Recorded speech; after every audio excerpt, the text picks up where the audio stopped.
আসসালামু আলাইকুম এভরিওয়ান। আজকে আমার আম্মু আপনাদের সাথে শেয়ার করবে চা রেসিপি। আজকে আপনাদের সাথে একটু ভিন্ন ধরনের চা রেসিপি শেয়ার করব। শুনলে একটু অনেকেই অবাক হবেন। আজকে আমি ডিম দিয়ে চা রেসিপি শেয়ার করব। অনেকেই অবাক হবেন জানি, যারা এখনো ট্রাই করেননি, ট্রাস্ট মি, এই চাটা এতটাই মজা হয়, আপনারা যদি বাসায় ট্রাই না করেন তাহলে আপনি বুঝতেই পারবেন না যে ডিম দিয়ে এত মজার চা বানানো যায়। তাহলে চলুন শুরু করা যাক। চা বানানোর জন্য প্রথমেই লাগছে বিস্কিট। আমি এখানে এনার্জি বিস্কিট নিয়েছি, আপনারা চাইলে অন্য কোনো বিস্কিটও নিতে পারেন, চকলেট বিস্কিট বাদে। চকলেট বিস্কিট দিলে চায়ের কালার ভালো আসবে না। আমি এখানে পানি নিয়েছি, এর ভিতরে বিস্কিট দিয়ে দিব। বিস্কিটগুলো পানিতে ভিজিয়ে রেখে দিব। যেহেতু এটা ডিমের চা, এই জন্য একটি ডিম নিয়ে নিব। এখন এই ডিমটা থেকে কুসুমটাকে আলাদা করে নিব। কুসুমটাকে এমনভাবে আলাদা করে নিতে হবে যাতে সাদা অংশটা না আসে।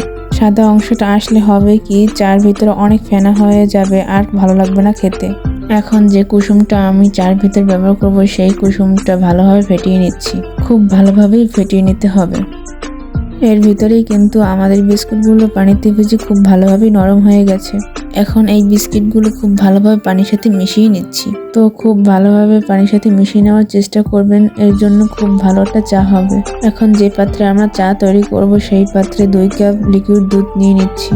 এখন আমাদের বিস্কুট মিশানো যে পানিটা ছিল, সেই পানিটা চাকনির সাহায্যে ছেঁকে নেব। আমরা জাস্ট বিস্কুটের ভিতরে যে পানিটা ছিল, সেই পানিটা ইউজ করব। বাকি অংশটা কিন্তু ফেলে দেব। আমরা যে ডিমের কুসুমটা ফেটে রেখেছিলাম সেটা দিয়ে দেব।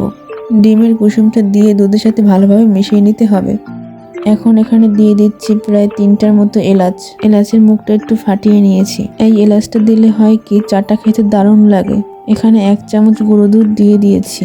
অনেকেই ভাবছেন এটা ডিম চা, একটা গন্ধ হবে, কিন্তু আসলে আপনারা বাসায় বানিয়ে দেখুন, এটা থেকে কোনো প্রকার ডিমের গন্ধ আসে না, বরঞ্চ এটা খেতে অনেক ভালো লাগে। এটাকে ভালোভাবে মিশিয়ে নিয়েছি।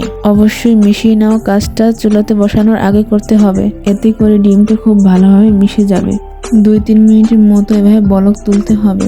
এভাবে নেড়ে চেড়ে দুধটাকে একটু ঘন করে নিচ্ছি, এতে করে চাটা খেতে কিন্তু দারুণ লাগবে। 2-3 মিনিট পর 3 চামচ চিনি দিয়ে দিলাম। দুধটাকে ভালোভাবে জাল করে নিতে হবে। এখন দিয়ে দিচ্ছি 2 টেবিল চামচ চা পাতা। চা পাতা দিয়ে খুব ভালোভাবে মিশিয়ে নিচ্ছি। মিশিয়ে নেওয়া হয়ে গেলে যখন বলক চলে আসবে, তখন এভাবে রেখে দিব।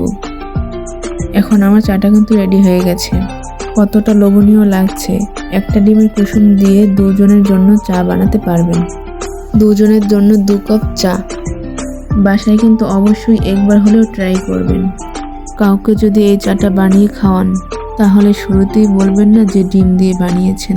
তাহলে অনেকেই হয়তোবা অনেক রকমের কথা বলতে পারে। আগে তাকে এই চাটা বানিয়ে খাওয়াবেন। যখন সে এই চা খেয়ে প্রেমে পড়ে যাবে, ঠিক তখন তাকে বলবেন এটা কিসের চা। আশা করছি রেসিপিটা আপনাদের কাছে অনেক ভালো লেগেছে। ভালো লাগলে অবশ্যই একটা লাইক আশা করছি। আজকের মতো এখানেই বিদায় নিচ্ছি। যাওয়ার আগে একটা রিকোয়েস্ট আপনাদের কাছে, যারা এখনো আমার চ্যানেলটি সাবস্ক্রাইব করেননি তারা অবশ্যই সাবস্ক্রাইব করে দিবেন। সবাই ভালো থাকবেন, সুস্থ থাকবেন। আল্লাহ হাফেজ।